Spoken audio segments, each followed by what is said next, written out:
안녕하세요 여러분. 지금 현재 프랑크푸르트 날씨는 영하 4도시고 체감온도는 영하 9도입니다. 지금 입이 얼었어요. 북극에 냉기가 여기까지 내려와서 그렇다고 합니다. 더 이상 말을 못하겠어요. 집에 들어가서. 안녕하세요. 독일 생활 소식 알려드리는 사투리 여왕입니다. 사투리 여왕! 정말 오래간만에 인사드리죠. 제가 정식으로 인사드리겠습니다. 반갑습니다.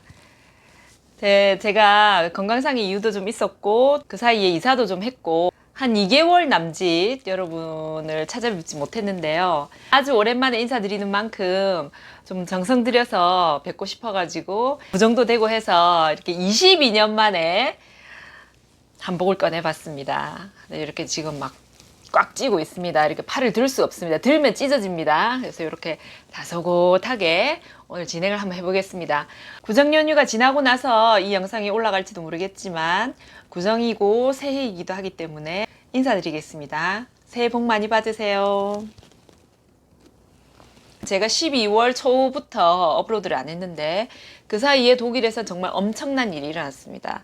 다 말씀 못 드리고 최근 소식부터 거꾸로 이렇게 거슬러 올라가서 조금씩 다시 알려드리는 것으로 하고, 오늘 제가 스페셜한 신문을 읽어 드릴 텐데요.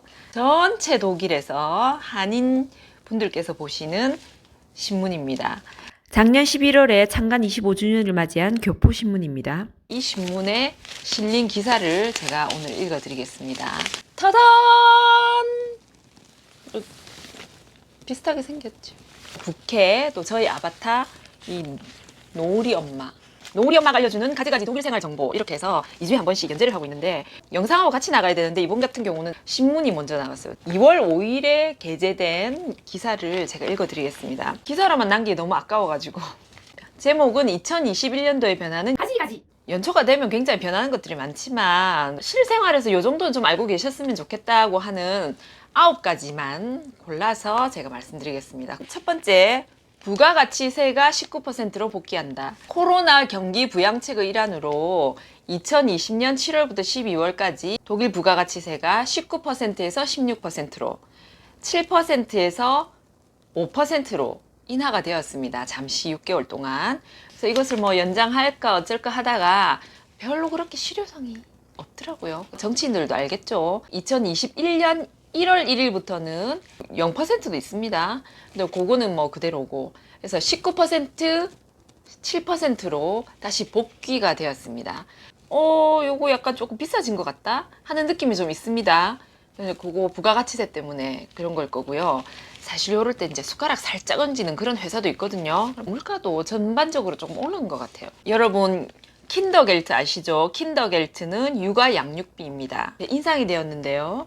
한 명에서 2명 자녀인 경우 자녀 한 명당 219유로, 세 번째 자녀는 225유로, 그 이상 자녀부터는 250유로로 인상이 됩니다. 독일의 최저임금은 얼마일까요? 9.35에서 1월 1일부터는 9.50으로 인상이 됩니다.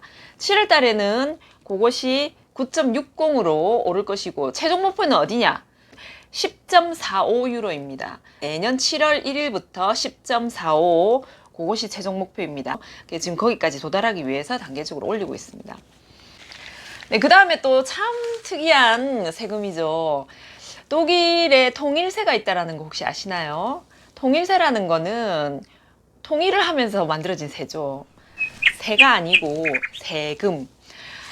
이거는 정말 그야말로 듣보잡 아니고 듣보세 아닙니까? 듣도 보도 못한 세금, 통일세가 되겠습니다. 아주 스페셜한 세금이죠. 독일어로 하면 졸리다리테츠 쭈슐락이라고 해서 줄여서 졸리라고도 합니다. 직역을 하면 연대 세금이라고 할 수 있습니다. 이 통일세가 2021년 1월 1일부터 없어졌습니다. 폐지가 됐습니다. 그래서 아마 1월달 급여 명세서를 받으셨던 분들은 약간 세후 실수령액이 올라갔다? 약간 좀 그런 느낌 못 받으셨습니까? 근데 알고 계신 분들보다 모르는 분들도 많으시더라고요. 독일의 통일세 세율은 근로소득세의 5.5%였었거든요. 그래서 뭐 그렇게 차이는 많이 안 나지만 그래도 조금 살짝 독일 통일이 언제 됐습니까? 1990년도 아닙니까? 1991년부터 존재를 했으며 93년과 94년에 잠시 중단했습니다. 그러다가 무려 30여년간 지속이 되었죠. 그거 아시나요? 애초에는 1년만 하겠다 했거든요. 저도 우영부영 20년이나 냈네요. 그래도 개인이 그렇다는 것이고요.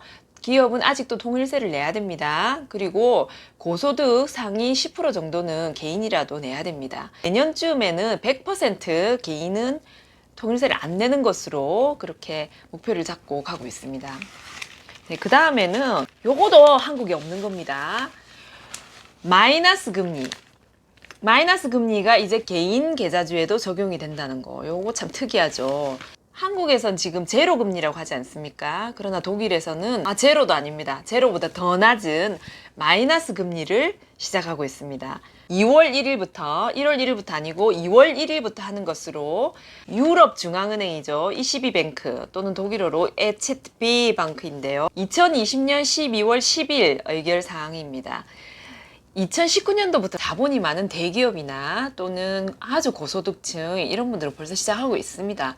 그러나 개인들이나 자본이 적은 중소기업은 시행을 안 했는데 2021년 2월 1일부터는 일괄적으로 시행을 하겠다. 그렇게 발표를 했습니다. 근데 어떤 사람에게 해당이 되느냐? 잔고가 10만 유로. 예, 한국 돈 여기 나가겠습니다. 10만 유로 이상인 경우 해당됩니다. 시행하고 있는 독일은행 리스트를 찾아보고 싶으시면 인터넷에서 미누스 진젠 이렇게 쳐보시면 300 몇십 개 되는 은행이 쫙 나옵니다. 그리고 그 은행마다 공제액이 조금씩 다른데요. 거의 대부분은 다 10만 유로 공제액을 해주고 있습니다. 그러면 마이너스 금리가 몇 퍼센트이냐? 마이너스 0.5% 이렇게 매기겠습니다. 내 계좌에 10만 유로 이상 해서 가지고 있는 10만 유로까지는 공제해 주는 거고 그 이상 가지고 있는 잔고에 대해서는 연이자 마이너스 0.5%를 매기겠다. 그거를 12개월로 나눠서 달달이 내시면 됩니다. 제가 신문에는 이렇게 예를 들었습니다. 예를 들어서 내 계좌에 20만 유로가 있다면 10만 유로 공제되고 나머지 10만 유로에 대해서 연이자 마이너스 0.5%를 하면 500유로를 내야 되는 거죠. 그럼 이거를 12개월로 나누면 한 달에 약 42유로 정도 내면 된다고 생각합니다. 너무 겁내지는 마십시오. 그래도 42유로 내봤으면 좋겠네요. 이럴 때 생각나는 노래가 있죠. 내 은행 계좌에 20만 유로 있으면 정말 좋겠네. 적금이라든지 이런 건 어떻습니까? 이런 거는 야근 약사에게 마이너스 금리는 은행과 상의하세요. 네, 그 다음 얘기는 코로나 보너스라는 겁니다. 코로나 보너스 이게 뭔가요? 네, 작년 3월부터 12월까지 고용주는 직원에게 1,500유로까지 비과세 코로나 보너스라는 것을 지급할 수 있었습니다. 한 명당 1,500유로까지입니다. 분할해서 지불해도 되고요. 이것을 금년 6월까지 연장했습니다. 아차! 하고 기회를 놓쳤다면 6개월 더 시간을 주니까 직원분들에게 나 1,500유로 그 직원에게 벌써 다 줬다 하면은 노챈스고요. 아직까지 선물을 못 준 직원이 있다라고 하면 시간이 더 있다 이 얘기죠.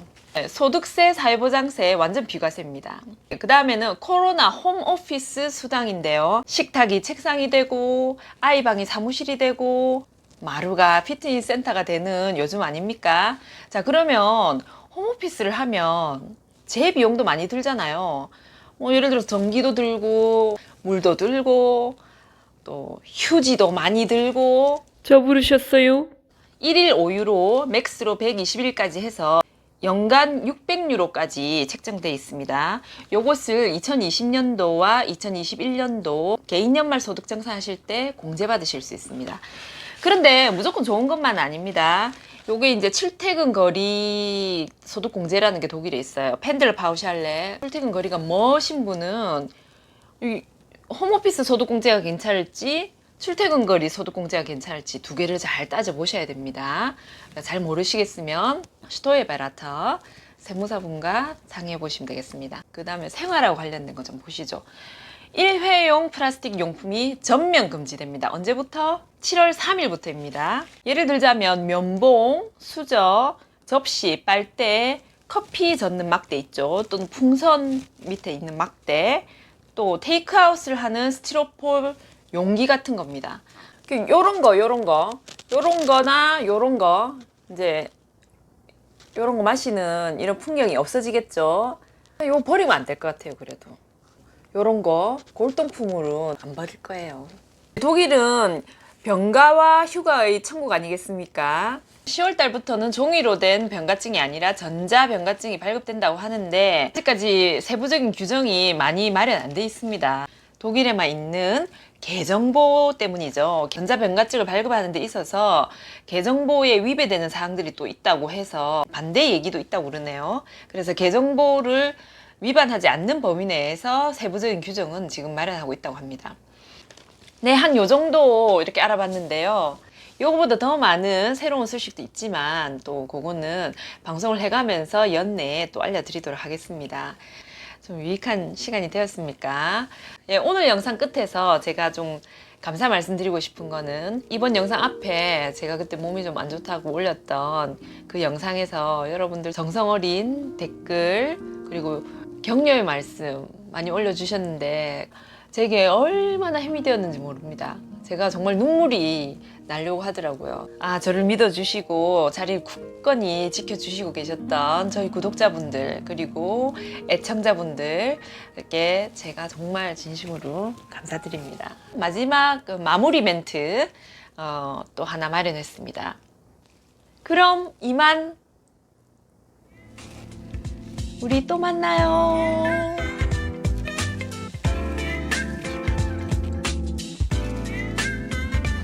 아이고 못 일어난다.